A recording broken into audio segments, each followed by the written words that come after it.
Votre émission avec le Casino Barrière de Montreux. Provoquez la chance au Casino Barrière de Montreux. 365 jours par an. casinomontreux.ch. C'est quoi votre truc ? Le rendez-vous incontournable de la mode de seconde main pour femmes, hommes et enfants vous donne rendez-vous pour sa 17e édition. Ce sera samedi 27 avril prochain de 13h à 18h. Vestibule du côté de Bulle, évidemment, du côté de l'Espace Gruyère. L'événement offre aux Suisses romands une plateforme pour donner une seconde vie à leurs vêtements, chaussures et accessoires. Le vide dressing réservé aux particuliers propose une variété d'articles de mode à des prix abordables, offrant ainsi une opportunité de shopping convivial et écologique. De plus, un espace boisson et petite restauration sera disponible pour les visiteurs pendant les horaires d'ouverture de l'événement. Notez bien, Vestibule, c'est la 17e édition, c'est le samedi 27 avril et ça sera de 13h à 18h à l'espace Gruyère à Bulle. Bonjour Charlotte Jean. Bonjour. Comment allez-vous ? Très bien, et vous ? Vous êtes chef de projet, organisatrice de ce bel événement Vestibule, déjà la 17e édition. Ça y est, ça se présente comme un grand cru ? Oh oui, voilà. De belles surprises. De belles surprises. Alors expliquez-nous un petit peu le concept. On a bien compris que monsieur, madame, tout le monde, entre guillemets, peut venir avec des habits qu'il ne porte plus et venir, pourquoi pas, les vendre à l'événement. Comment ça se passe ? Exactement, alors on ouvre les inscriptions, là c'était le 22 février, et puis là on a 260 exposants et 24 artisans qui viennent cette année, donc on se réjouit, et puis après il y a déjà une table et 2 chaises sur le stand, et puis après que les affaires commencent. Que les affaires commencent, voilà. Et c'est ça un petit peu l'idée, donc c'est un petit peu une brocante du vêtement en quelque sorte. Exactement, donner une seconde vie aux vêtements. Et vous mélangez alors le côté professionnel avec des artisans, vous m'avez dit, qui sont là, et finalement des amateurs, des monsieur, madame, tout le monde qui a envie de faire continuer de vivre ces vêtements qu'on porte plus forcément, c'est ça ? Exactement, et puis se faire quelques petits sous, et puis comme ça, ils partent pas à la poubelle. Et puis à la fin, on a aussi une récolte de vêtements qui va à la Croix-Rouge ou à Cholidero, qui est une association en Gruyère. D'accord. Deuxième main, c'est très tendance. On entend beaucoup parler. C'est un petit peu cette ère écologie où l'écologie est toujours mise en avant. On parle de développement durable. Le vêtement en fait partie. Exactement. Et puis là, de plus en plus, ça, avec la conjoncture actuelle, ça vient vraiment tendance. Et puis les gens, ils arrivent. Là, on est hyper contents. On attend plus de 5000 personnes en un après-midi. Donc c'est génial. Ça aussi, c'est presque un effet de mode, j'ai envie de dire. Oui, après ça fait depuis 2015 que Espace Gruyère accueille cet événement. On en a 2 par année. On pourrait même en faire plus, mais ça dépend aussi maintenant de l'agenda Espace Gruyère.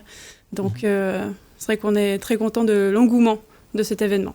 Qui sont les gens qui viennent vendre leurs vêtements ? C'est des gens de la région de Bulle, mais toute la Suisse romande, un peu tout le monde. On a un peu de partout. On a de Neuchâtel, on a de Genève, du Valais, de la Suisse allemande aussi. Donc ça touche vraiment monsieur, madame, tout le monde. Et puis c'est c'est des inscriptions qui sont faites un peu, pas aléatoires, mais on ne rappelle pas les anciens exposants. C'est tout le monde a sa chance et tout le monde est à la même échelle. À la même enseigne, effectivement.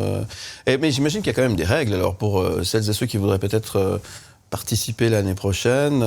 Ils doivent se préparer comment ? Il faut que les vêtements soient propres. Quelles sont les règles, en fait ? Alors, il n'y a pas tellement de règles. Alors, la contrefaçon est bien sûr interdite. C'est, comme vous l'avez dit, qu'aux particuliers. Et puis après, c'est vraiment des habits qui sont en bon état. Et après, là, c'est rendez-vous. Du coup, maintenant, je vais annoncer la prochaine date, qui sera le 5 octobre. Et les ouvertures des inscriptions qui vont être le 22 août. D'accord. À midi. Oui. Et puis là, c'est prochain rendez-vous, du coup, 22 août. À préparer, nous suivre sur les réseaux, on annonce tout. Du coup, ça sera le 29 avril, on annonce toutes les dates. Et puis ça, c'est les prochains rendez-vous et ce qu'il faut faire. Mais les gens sont déjà à mettre en story, qui trient leurs habits, qui étiquetent leurs habits. Beaucoup de gens font du twint, donc les entrées sont libres. Et puis on a un bancomat aussi à l'entrée d'Espace Gruyère. Donc il y a tout pour bien faire. Vous avez répondu à toutes les questions que j'allais vous poser. J'allais vous dire, parce que des fois on n'a plus de cash maintenant. Est-ce qu'on peut payer avec Twint ? Vous avez répondu oui, alors ça c'est important. Effectivement, c'est plutôt sympa. Et au niveau vêtements, on y trouve tout ce qu'on veut finalement. De tout. Et puis depuis 2 ans, 1 an et demi, 2 ans, il y a de plus en plus la mode homme qui vient, donc c'est absolument génial. On a eu d'abord beaucoup de femmes, après femmes, enfants, et puis maintenant il y a de plus en plus d'hommes, même des hommes qui prennent des stands, donc ça on est vraiment ravis. On voit que la mentalité change un peu des gens, donc on est vraiment contents. Bon, c'est très tendance, ça marche plutôt bien. Donc 2 par année, 2 rendez-vous par année. C'est du boulot, ça, j'imagine. Oui, alors on fait mode printemps, été et puis automne-hiver. C'est vrai que c'est du job. On est toute une équipe derrière, donc une équipe technique. On est deux personnes à l'organiser. Et puis après, on a aussi marketing et communication. Et on compte surtout sur les exposants pour montrer aussi sur les réseaux. Bon, les bonnes affaires, c'est de 13h à 18h, il faut être là tôt, alors j'imagine, c'est ça ? Oui, alors les gens commencent à venir déjà à midi et puis à faire la queue devant Espace Gruyère. Puis après, ça court parce qu'on a 3 influenceuses qui viennent. Donc, c'est vrai que ça attire du monde et puis ils courent, ils veulent la meilleure affaire avec les gros sacs Ikea et puis on y va. Et ils viennent se faire plaisir. C'est la 17e édition, donc ça marche très très bien.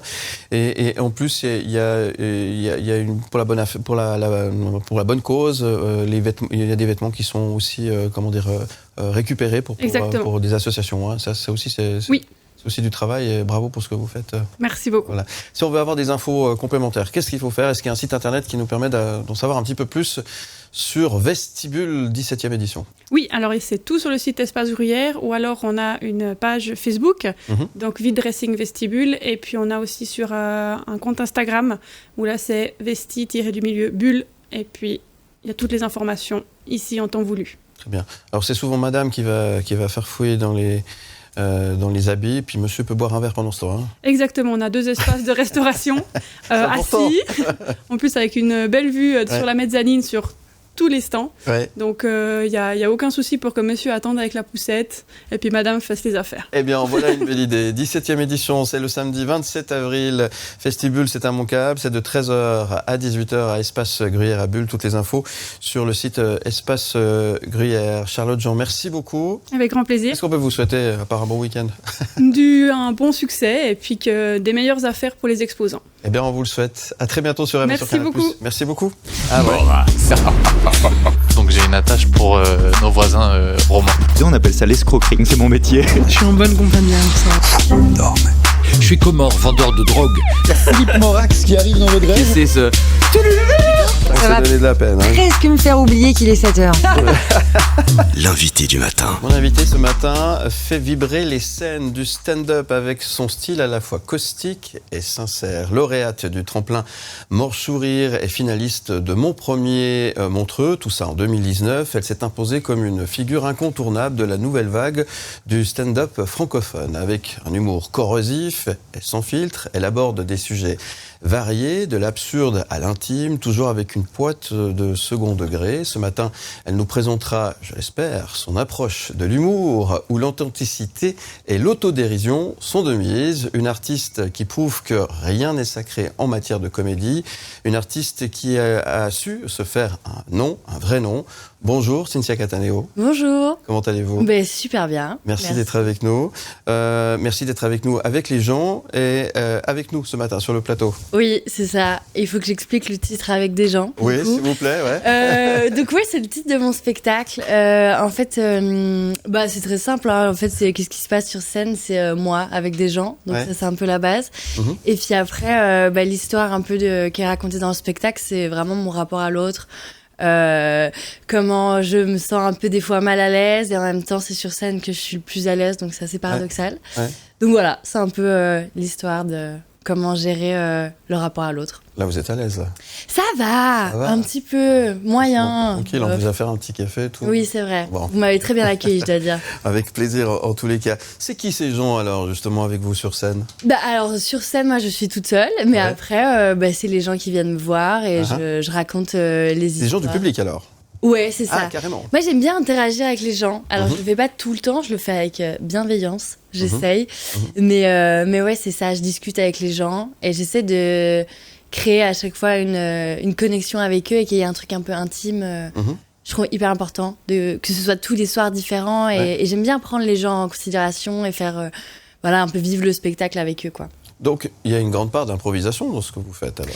Oui, alors il y a quand même presque tout qui est écrit, mais ouais, j'aime bien me laisser improviser un peu avec les réactions du public et tout ça, quoi. Ouais. Vous aimez vous mettre un petit peu en danger? Ouais, je crois que ça me stimule beaucoup. Ouais. Et puis aussi avoir ce truc de répartie, de travailler un peu ça et de... Qu'est-ce qui a inspiré ce spectacle? Qu'est-ce qui a inspiré ce spectacle? C'est une bonne question, parce qu'en vrai, j'ai pris du temps à l'écrire, parce que j'ai commencé à l'écrire pendant le premier confinement. Et en fait, pendant 2 ans, un peu plus même, c'était vraiment... j'écrivais des 10 minutes, j'effaçais, je recommençais. J'avais pas vraiment de ligne directrice. Et après, je me suis un peu posée. Je me suis dit, OK, pourquoi je monte sur scène? Qu'est-ce que j'aime? Et en fait, ça part de là, du constat d'être un peu quelqu'un de stressé des fois. Mais en même temps, j'aime faire rire et j'aime raconter les histoires du quotidien et... Enfin voilà, de me rendre compte aussi que tu peux être multiple, quoi. Être quelqu'un de très stressé, en même temps quelqu'un qui monte sur scène et qui aime bien être... Vous n'avez pas l'air stressé. C'est vrai? Ah non, mais vraiment, vraiment pas. Donc Bon, cette période Covid, c'était compliqué, hein? Oui, c'était très dur. Moi, je l'ai très mal vécu parce que, en plus, c'était juste après, justement, Mort Sourire, tout ça. Je devais partir en tournée et tout ça. Enfin, dans différents pays. Et le truc, c'est que, tout a fermé. Donc, en fait, du jour au lendemain, tu peux plus faire de blagues. Et c'est très difficile parce que je pense que, c'est un peu une drogue, en vrai. Il y a un truc très addictif dans le stand-up. J'imagine. Avec la scène aussi, évidemment. Oui, c'est ça, oui, je pense à la scène de manière générale, clairement. Et donc, ça a été compliqué d'écrire ce spectacle parce que il y a eu tellement de coupures, il y a eu des mois où on n'a pas pu jouer. Après, quand on a pu de nouveau jouer, il y avait la distanciation sociale dans les salles. Et donc, ça a pris quand même du temps, je trouve. Même pour que les gens reviennent en salle, ça a pris du temps. Donc, je dirais que là, ça fait 1 an que j'ai reposé un peu les bases de là où je voulais aller. Et puis, il reste peut-être 5-7 minutes de ce que j'avais écrit pendant le confinement, quoi. Donc il y a eu un avant, un pendant et un après, c'est ça? Un peu, ouais. Puis là, j'ai une version qui me plaît, et puis voilà. Enfin, après, je dis ça, mais je réécris beaucoup, et puis il y a un jour, je suis très contente, puis le lendemain, je remets un peu tout en question, quoi. Classique, j'ai envie de dire. C'est bien. Alors la scène humoristique de l'humour en Suisse romande, ça cartonne en ce moment. Vous avez beaucoup de concurrence, beaucoup de... C'est des potes, vous m'avez glissé. Oui, c'est plus des potes. C'est des copains, en fait. Ouais. Comment ça se passe justement avec tout ce monde? Franchement, bien. Hein. Enfin, y a... C'est bienveillant, justement. Moi, je trouve, Moi, j'ai commencé quand même il y a un petit moment. J'ai commencé il y a, je pense, 6 ans et demi, je crois. Et puis au début, quand j'ai commencé, il y avait la première génération entre guillemets de stand-uppers, c'était Thomas Wiesel, Marina Rollman, Alexandre Kominek, Charles Nouveau, tout ça. Et donc moi, quand je suis arrivée, il y avait pas grand-chose, il y avait pas beaucoup d'événements et tout ça. Mais très vite, eux, ils étaient très cool parce qu'ils nous prenaient en première partie. Je parle donc de nous, ma génération entre guillemets, les Jérémy Crozat, Thibaut Gosson, tout ça. Et donc déjà, eux, ils étaient très bienveillants avec nous et de très bons conseils. Et puis maintenant, c'est vrai que depuis, après Covid, en fait, il y a une émergence de plateaux, de soirées stand-up. Et puis, il y a plein de nouveaux qui sont top. Et moi, je trouve que c'est très cool. Il y a une ambiance très chouette en Suisse. Et plus de filles aussi. Il y a de plus en plus de filles, C'est bien, ça. Ouais, carrément. C'est vrai que moi, quand j'ai commencé, il y avait Marina, qui était déjà une star hors circuit, magnifique. Et puis, j'étais souvent la seule fille des soirées. Ça, c'était un peu dur au début. Et c'est vrai qu'aujourd'hui, c'est trop cool. Il y a plein de meufs top. Ça fait Vous l'avez bien vécu, ça? Les débuts, c'était un peu difficile parce que... Je pense que quand ça marchait pas, je remettais beaucoup en question le fait que on disait que les filles étaient moins drôles, etc. Et j'avais l'impression que je confirmais un peu ça. J'avais très honte de ça. Et puis on n'est pas toujours à l'aise quand on est qu'avec des mecs qui prennent beaucoup de place et tout ça. Donc ça a changé, maintenant. Je pense qu'il y a plus de meufs, donc c'est cool. Et puis après, on prend confiance en soi aussi un petit peu plus, quoi. Donc c'est bien. Bon, ça vous va bien, ça fait plaisir d'avoir un sourire comme ça le matin sur le plateau. Vous parliez de Marina Rollman. Si elle était avec nous là ce matin, qu'est-ce que vous lui diriez? Waouh, salut Marina. Où es-tu? On ne te voit plus. Non, mais je lui dirais, franchement, merci, parce que elle, typiquement, elle a été tellement chouette avec moi. Elle m'a beaucoup pris en première partie. Elle a toujours été à l'écoute. Vraiment sincèrement gentille, je pense. Quelqu'un qui donne des conseils, qui prend du temps, qui écrit. Je me rappelle quand j'avais fait Montreux en 2021, elle m'avait écrit, elle m'a demandé alors comment ça s'est passé. Et je pense que c'est vraiment une très belle personne, Donc je lui dirais merci, et puis il faut qu'on aille boire un café, ça fait longtemps. Et on la salue au passage, évidemment. Si Alexandre Cominet qui était en face de vous là ce matin, qu'est-ce que vous lui diriez? Ah, mais Alex, mais je pense qu'il le sait, mais je suis tellement. Bah, lui aussi, trop chouette. Genre vraiment, je lui dirais pareil, merci. Et franchement, c'est tellement un exemple. Bah, en plus, il vient de Genève, donc. Enfin, voilà, qu'on habite à côté. Donc, il y a vraiment un truc. De grosse fierté, quoi. Vraiment, je trouve qu'il a un parcours assez dingue et quand je vois ces petites lettres sur la façade de l'Européen à Paris, il y a une grosse fierté, ouais. Donc je lui dirais bravo. Voilà. Très bien. Si Thomas Wiesel était en face de vous, qu'est-ce que vous lui diriez? Waouh, qu'est-ce que je lui dirais à Thomas? Je lui demanderais des conseils, je pense. Justement, c'est la question que vous avez posée. Il donne des conseils des fois, comme ça, vous discutez un peu. Ouais, Thomas, ça fait longtemps que je l'ai pas vu, Thomas, mais ouais, pareil, j'ai fait pas mal ses premières parties mais ils sont tous trop chouettes en fait. On a trop de chance en Suisse. Enfin, ils sont tous de bons conseils et bienveillants, quoi. Donc voilà. Allez, on va essayer avec Grégoire Führer. Qu'est-ce que vous lui diriez? Grégoire Führer, qu'est-ce que je lui dirais? Je lui dirais qu'on veut un gala 100% suisse. Ah, peut-être, je sais pas, ça peut être fun. Bah pourquoi pas, ça c'est une bonne idée.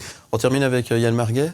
Yann Marguet, qu'est-ce que je lui dirais? Ben pareil, hein, waouh, franchement, trop fort ce mec. J'aime beaucoup parce on voit qu'il a une sensibilité que je me reconnais un peu là-dedans. Je lui dirais, viens, on se voit, on fait des trucs. on fait des trucs professionnels, évidemment. On s'est compris. Et si vous aviez Cynthia Cataneo en face de vous, qu'est-ce que vous lui diriez? Je lui dirais qu'il faut de se faire un peu plus confiance et puis de kiffer toujours plus, quoi. Se concentrer sur ça, le plaisir, de manière générale. Ah ouais. Ça va donner de la peine. presque me faire oublier qu'il est 7h. L'invité du matin. Cynthia Cataneo, mon invité ce matin, vous la retrouverez le 25 avril prochain à Genève, au théâtre Pitoef. C'est une grande, belle soirée qui vous attend. Ouais, je me réjouis trop. Oui, c'est dans le cadre du Festival du Rire et on joue dans cette magnifique salle. On sera plusieurs, enfin chaque soir il y aura un autre artiste. Et je suis très contente de pouvoir présenter mon spectacle là-bas. Donc venez. Avec les gens. Avec les gens. Venez, comme ça c'est cohérent avec le titre du coup. C'est très bien. Vous avez aussi tourné en France, donc on peut dire que vous êtes une artiste franco-suisse. Alors, je suis comment on dit? Qu'est-ce qu'il faut dire? de cœur, mais je tente l'expérience parisienne, ouais, effectivement. J'étais avec le spectacle là, à la Petite Loge. Je la faisais le spectacle une fois par mois. Et puis là, je suis beaucoup à Paris, je fais beaucoup de plateaux parce que y a beaucoup d'opportunités pour jouer, donc c'est très cool. C'est mieux? C'est différent. À quel point? Comment? C'est différent comment? Je pense que c'est bien parce qu'on peut beaucoup jouer et il y a un niveau, vu qu'il y a beaucoup de gens, tu vois beaucoup de choses différentes et il y a un niveau qui est quand même assez exigeant et tout ça. Donc ça, c'est cool parce que ça te pousse à être meilleur. Après, moi j'aime bien ma petite Suisse tranquille, jouer avec les copains, et puis il y a moins de compétition ici, je pense. Et le public, il est comment? Il est différent aussi ou pas? Ça dépend vraiment dans quel lieu tu joues, mais il y a de tout parce que si tu joues dans certains clubs, il y aura beaucoup de touristes, donc il y a plein de gens qui sont en découverte, il y en a certains qui ont vraiment les codes, enfin c'est différent, ouais. Il y a un peu de tout, je dirais. Mais peu importe, on aime la scène, que ce soit d'un côté ou l'autre de la frontière, puis finalement il n'y a pas de frontière, on s'en fout. C'est ça, on s'en fout, on s'en fout. Franchement. Bon, est-ce que Cynthia passe un bon moment? Oui. Bon, c'est formidable. Bon. On passe à la rafale de questions. Est-ce que vous êtes prête? Allez. C'est 1 minute où il faut répondre le plus sincèrement possible, le plus rapidement possible à des questions. On va un petit peu dans tous les sens. Ok. On y va? Allez, c'est parti. C'est parti. La rafale de questions. Quelle est la blague qui vous fait toujours rire, qui peut pas vous empêcher de vous marrer? Alors, j'ai pas une blague précise, mais je dirais tous les trucs un peu absurdes, décalés. Mais je sais pas. Blaise Berzinger me fait beaucoup rire, par exemple. Ah oui, j'adore aussi. Préfériez-vous être riche ou célèbre? Oh my god, c'est très difficile. Non. Ça veut dire quoi, célèbre? Je sais pas. Oh non, je suis trop nulle. Je pense que la richesse intérieure, c'est ce que je veux. Ah, c'est beau. C'est beau, voilà. Qu'est-ce qui vous plaît le plus dans ce pays? La Suisse, je parle. La thune. Non, c'est pas vrai. La verdure, les paysages, la nature, le lac, tout ça. Est-ce que vous regardez les émissions de télé-réalité? Non. Je regarde les télécrochets Star Academy, toujours dans mon cœur. Ok. Que ferez-vous dans un an ? Dans un an, des crises d'angoisse, toujours, je pense. Est-ce que vous aimez les gens ? Oui. Ouais. Et si vous pouviez dîner avec une personne célèbre, qui serait-ce ? Ce serait fini, je sais pas. Ce serait... Waouh, oh my god, j'ai pas d'idée du tout. Mbappé, allez. Ah, et pourquoi pas ? On se fait plaisir. Et est-ce que vous avez le temps de faire tout ce que vous voulez ? Oui. Quand même. Quand je me lève, ouais. Ouais, bon, très bien. Et vous avez choisi une chanson, oui. Ce titre, Weezer, Island in the Sun. Pourquoi cette chanson ? Est-ce qu'elle a une signification particulière ? Alors déjà, ouais, moi, alors c'est une chanson que j'écoutais beaucoup quand j'étais enfant. Ouais. Et il y avait pub téléphonique qui utilisait cette chanson, je sais plus laquelle, mais donc il y a un truc très nostalgique. Mais surtout, je me rappelle que c'était vraiment une des premières chansons que je voulais qu'on m'envoie sur mon petit Sony Ericsson via Bluetooth. Okay. Et vraiment, j'avais galéré pour l'avoir et j'étais très heureuse quand je l'avais reçue et voilà. Et je trouve qu'il y a un truc de joie dans cette chanson. J'aime bien. Et il y avait aussi les sœurs Olsen, je sais pas si vous voyez, qui avaient fait un film et elles partaient en road trip et elles étaient cool et il y avait ce son et du coup voilà, je pense que ça vous fait voyager. C'est ça. C'est bien. Et la joie, je pense qu'il y a un truc très joyeux dans ce son. Très bien, et merci pour cette explication. Le 25 avril au Théâtre Pitoef du côté de Genève, à Caroux, Genève pour être précis. Qu'est-ce qu'on peut souhaiter à Cynthia Cataneo ce matin ? Plein de bonnes énergies et puis voilà, un max de rire. Voilà, un max de rire. Bon, je vous souhaite tout ça, je vous remercie d'être venu ce matin. Merci à vous de m'avoir accueilli. À bientôt. À bientôt. Vous viendrez nous trouver ? Avec plaisir.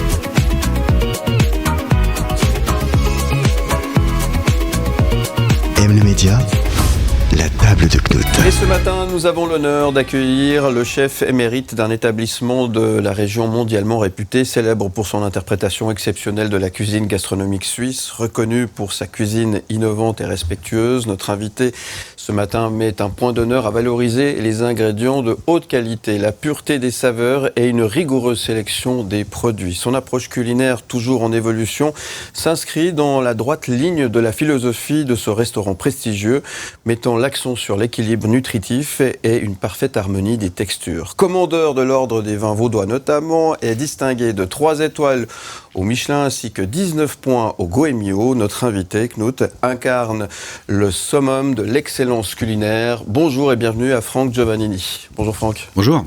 Bienvenue. Merci. Merci d'être avec nous ce matin. C'est vraiment un honneur, je suis ravi. Un vrai honneur, oui, exactement, parce que l'hôtel de ville de Crissier, c'est quand même un emblème, et c'est pas seulement un emblème, c'est un endroit épicurien par excellence.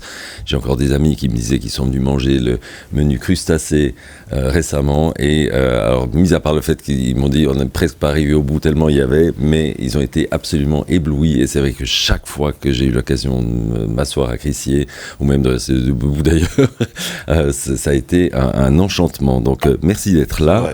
Et on va peut-être juste parler un tout petit peu de vous. Vous êtes né donc à Tramelan, hein. Oui. Voilà. Et comment est-ce que vous êtes arrivé à Lausanne ? Dans la région lausannoise. Alors j'ai grandi à Tramelan, mais mes parents ont déménagé à mes 13 ans dans le canton de Vaud. Et on a à Yvonand, où j'habite toujours d'ailleurs, de temps en temps le week-end. Oui, après, j'ai toujours été attiré par la cuisine. Donc j'ai toujours travaillé chez des patrons qui avaient travaillé à Crissier avant. D'ailleurs, je m'étais dit, j'irai jamais dans cette maison parce que j'entendais des histoires tellement difficiles sur l'ambiance. C'était vraiment très très dur encore à l'époque. C'était le temps de Freddy Girardet qui était comme un homme dur. Là-dedans, c'est pas pour moi. Puis finalement, voilà. Et alors finalement, comment est-ce que vous y êtes entré à Crissier ? En fait, j'ai fait un apprentissage à Apple et mon chef d'apprentissage avait un ami suisse qui avait un restaurant à New York. Donc après l'apprentissage, je suis parti à New York et ce chef-là a appelé M. Girardet quand j'ai dû rentrer. Et j'ai eu beaucoup de chance. Il y a des gens qui ont postulé 15 fois, qui n'ont jamais eu de place. Moi, je suis arrivé, il y avait une place tout de suite. Quand je suis arrivé là-bas, ils m'ont dit, il y a une place, il y en a qui a dû partir. Mais par contre, il m'a dit, c'est demain.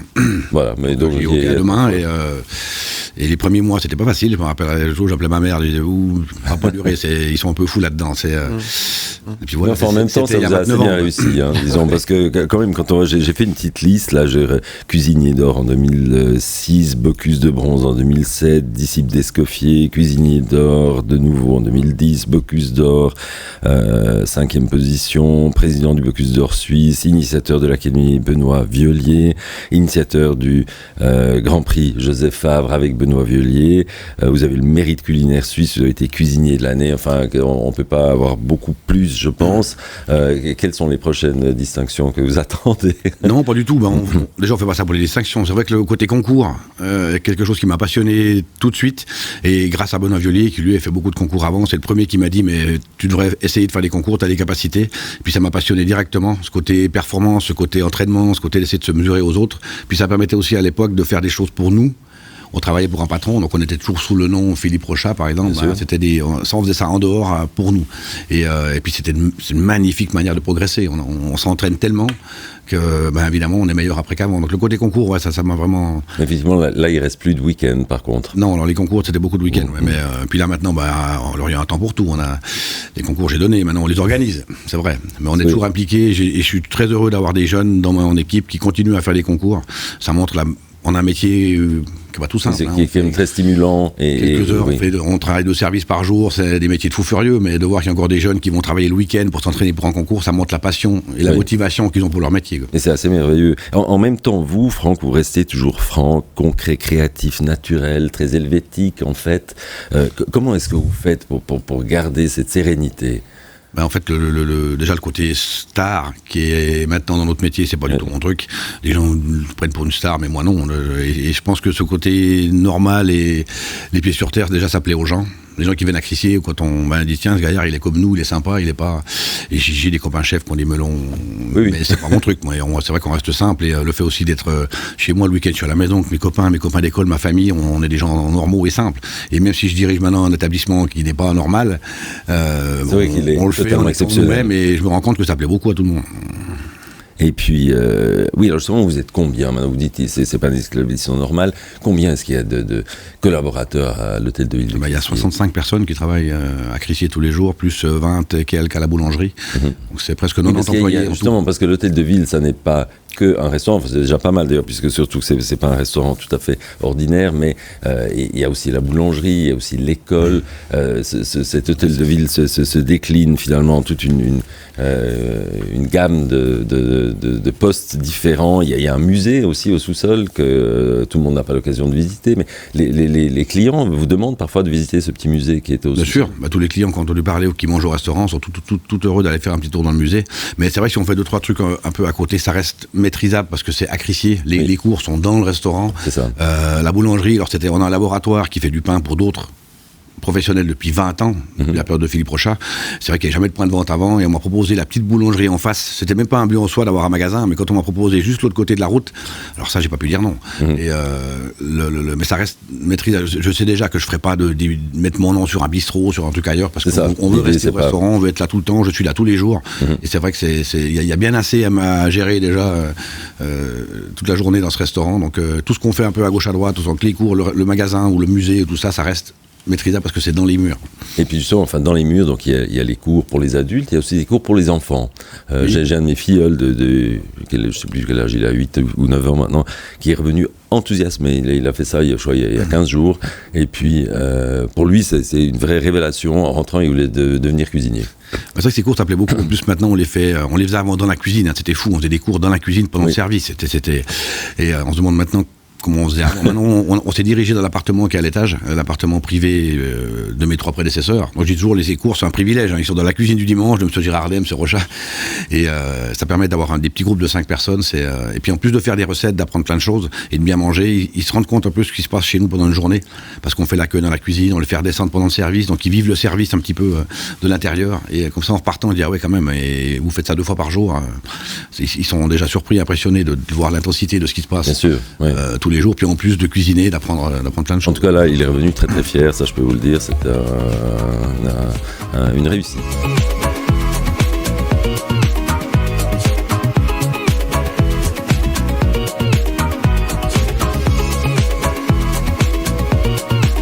média, la table de Knut.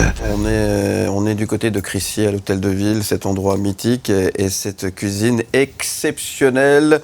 On voyage nouveau au pays des saveurs. Hein, exactement. Le guide Michelin est arrivé en Suisse il y a 30 ans. Ouais. Freddy Girardet était déjà connu mondialement. En plus, moi je trouve que c'est une performance phénoménale. Il était renommé dans le monde entier, sans le guide Michelin, sans Internet, sans Facebook, sans Instagram. Mais par contre, il a dû attendre très tard les étoiles Michelin, 3 ans avant sa retraite. Uh-huh. Et quand le guide Michelin est arrivé en Suisse, il a eu 3 étoiles directement, ce qui était unique à l'époque. C'est le premier chef au monde qui a eu 3 étoiles d'un coup. Il y a eu ça comme ça d'un coup. Et ce qui est unique, c'est que on a gardé 3 étoiles avec 4. Oui, différents. Et il y a aucun restaurant dans le monde qui a eu 3 étoiles avec 4 chefs d'affilée, sans jamais en perdre une. Donc on a fait un menu un peu marqué un peu l'histoire avec 2 plats par chef où j'ai ressorti même la vaisselle des anciens là. Donc le menu est très sympa. Je pense qu'il faut quand même aussi le dire, vous l'avez relevé. Il y a eu 4 chefs 3 étoiles à Crissier. En même temps, chacun a sa personnalité et il y a un fil conduit, il y a un fil rouge.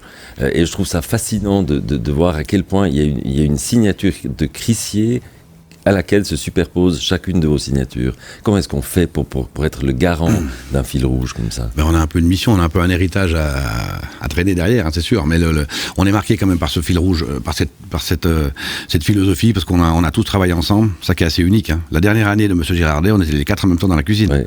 C'est incroyable, mais c'est vrai qu'on a tous gardé cet esprit, chacun a amené son petit truc, mais moi j'ai pas peur de dire à mes clients, on fait toujours du Girardet quelque part, à notre manière à nous. Mais dans la philosophie principale des choix des produits, des saveurs et la logique des menus, on est resté vraiment dans ce qu'on a appris avec lui. Et ça évolue toujours, on fait jamais la même chose. Et il y a une évolution, je trouve, personnellement positive, dans la légèreté, la minutie, le détail, c'est de plus en plus joli, mais tout en restant... On s'est tellement fait engueuler qu'il n'y en a aucun qui a osé aller à gauche ou à droite.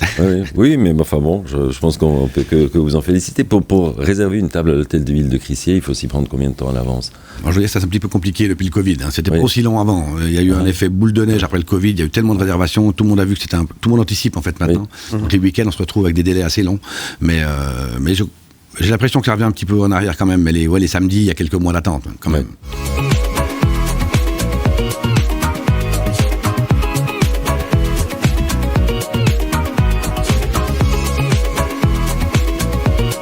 Le média, la table de Knut. Notre invité ce matin, Franck Giovannini. Et Knut, maintenant, on va parler des saisons. Exactement. Il y a plusieurs saisons. Il y a bien 5 saisons en cuisine chez c'est quand même assez particulier. Justement, c'est un des seuls endroits sur Terre où il n'y a pas que 4 saisons. Ouais. C'est quelque chose que vous faites depuis plusieurs années. C'est 5 cartes, en fait. On a commencé avec Benoît Violi, en fait, après la reprise, la retraite de M. Rochat. Oui. Avec Benoît, avait déjà pensé à cette 5e saison pour éviter d'aller trop loin pour les produits frais. Et évidemment qu'on l'a conservé parce que pour nous, c'est important de ne pas aller trop loin. Et donc, on a 5 saisons chaque année. Et alors typiquement la saison d'hiver maintenant ça met l'accent sur quoi ? L'hiver ça va être très... On s'autorise maintenant, tous nos produits frais arrivent de Suisse ou des pays qui nous entourent, donc je m'autorise la France et l'Italie, ça me gêne pas du tout d'aller chez les voisins. Donc l'hiver est quand même très produit de la mer. Bien sûr. C'est une saison merveilleuse pour tout ce qui sort de l'océan, donc c'est très marqué produit de la mer. La truffe noire est un peu le produit phare également de la saison, et c'est vrai que pour le côté viande, alors c'est très différent de l'automne où on fait beaucoup de gibier, c'est des viandes plutôt clair, comme l'agneau de lait ou la volaille, mais une saison merveilleuse avec beaucoup de caractère, beaucoup de saveur. Tout est vraiment, c'est comme l'automne, c'est des saisons très puissantes en termes de goût pour moi. Et typiquement, pour élaborer ces cartes, ça se passe comment ? Vous les imaginez en dormant ? Parce que je ne sais pas quand on trouve le temps de faire ça. Mais... Alors, je dors très bien, pas longtemps, mais je dors très bien, mais quand je dors, je ne pense pas à mon boulot. Et c'est une force, je crois, j'arrive à pas y penser quand le peu de temps que j'ai pour en dehors de la cuisine, mais non, je fais ça tous les jours, un petit moment au restaurant, c'est là que je suis mieux, c'est là que je suis dans l'ambiance, et tout passe d'abord par l'écrit. J'écris mon menu de A à Z, et une fois que l'écrit est terminé, on attaque les essais physiques, on va dire, en cuisine avec les chefs. Mais l'écriture est importante d'abord, ça permet d'aller dans un menu. Pour moi, c'est un puzzle. Il n'y a pas 2 fois la même chose. Oui, dans le gastronomique, il n'y a pas 2 fois le même produit, le même légume, la même saveur, la même assiette. Tout ça, donc c'est important de l'écrire d'abord. Et d'ailleurs, je trouve toujours admirable aussi quand on vient chez vous, quelqu'un qui a l'occasion de venir à un petit intervalle intervalle, vous faites attention de ne pas lui servir la même chose en fait. Hein. Et on a une diversité phénoménale pour un restaurant 3 étoiles, ce qui devient de plus en plus rare, mais on a 2 menus plus une carte. Justement, et c'est quand même j'ai un client qui peut venir 4 fois d'affilée dans la même saison, je fais 4 menus différents, sans problème, avec les marchandises que j'ai à disposition. Si vous venez l'automne, j'ai encore une carte de chasse en plus, donc on peut venir... donc c'est vrai qu'on... Carte de chasse qui est particulièrement remarquable, il faut le dire, disons, pas parce que les autres cartes sont en soi moins remarquables, mais parce que là vous obtenez quand même des produits qui sont... On a pris l'habitude de faire tout ce qui était possible de faire, on connaît beaucoup de chasseurs, grâce surtout à Benoît, qui était vraiment un acharné du gibier. C'est vrai qu'on a la chance également d'avoir le droit de travailler avec les chasseurs, d'acheter aux chasseurs, et ça nous permet d'avoir des animaux qu'il n'y a pas forcément partout, et c'est vrai qu'on a un minimum une dizaine de gibiers différents en automne, donc il y a de quoi faire. C'est assez fascinant en tout cas, oui, ça fait. Oui. Et puis c'est vrai qu'au niveau des saveurs, justement, c'est inoubliable, ça c'est certain. Ouais. Franck, on va passer à un exercice, on va en savoir un petit peu plus sur 2-3 petites choses te concernant. Okay. Un petit peu indiscret quelques instants, ça dure 1 minute, c'est une rafale de questions. Il faut répondre le plus directement possible. Okay. Il n'y a rien de méchant, hein. Non, bah, c'est juste pour faire connaissance avec toi. Tu te prêtes au jeu, on y va ? Oui, pas de souci. Allez, on y va, c'est parti. Quel est ton repas préféré ? Oh, ça c'est dur, c'est tellement dur, c'est tellement dur. Là, on apprécie, moi j'ai le mot de fondu, le mot de raclette, on apprécie un poulet rôti dans le four avec les légumes qui sont autour, ça reste... C'est noté. Quelle est ta boisson favorite ? On va dire le vin. Pour ou contre mettre de l'ananas sur une pizza ? Ah, contre, mon Dieu. Si tu devais inventer un cocktail, conviendrait-il et quel nom aurait-il ? Alors, je sais rien, mais un cocktail, il tournerait autour de la chartreuse. D'accord. Quel est ton dessert favori ? Mon dessert favori je suis très dessert, mais par contre, il faut que ce soit glacé. Quelque chose de froid. D'accord. Donc, tu es plus salé ou sucré ? Non, salé. Est-ce que tu vas au fast-food ? Non, je dois dire que non, pas vraiment. Alors, je dis, tout dépend de l'heure de la nuit, mais non, je suis pas très fast-food. Quel est l'aliment que tu aimes le moins ? Les insectes. Et quelle est ta saison préférée ? Je ne veux pas choisir, mais l'automne restera quand même... La diversité de l'automne est phénoménale. Ouais, notamment pour la chasse aussi, comme on dit. Pour la chasse, et puis tout ce qu'on a à disposition comme produit. Ouais. C'est, ouais. Et puis alors, quelle est ta musique préférée ? On t'a posé la question, tu as répondu... Les Guns N' Roses. Ouais, alors il y a beaucoup de choses. C'est vrai que c'est assez rock'n'roll, ouais, mais on a toujours écouté. J'ai moins le temps, franchement, d'écouter de la musique. On n'écoute pas de musique en travaillant. Donc mais c'était la question que je devais te poser. Pas de musique quand tu travailles ? Non, on est déjà 25 dans la cuisine. Il y a beaucoup de monde déjà. Donc on reste au calme. Donc voilà, il y a une musique de travail. D'accord. Et les Guns, alors ça t'inspire ? Ouais. Ouais, et puis c'est quelque chose que j'ai beaucoup écouté avant. Et c'est vrai que là, le morceau, ça reste vraiment une chanson qui est la plus belle chanson jamais écrite. Merci beaucoup ce matin. Merci, c'était fantastique. Merci beaucoup. M le Média, la table de Knut.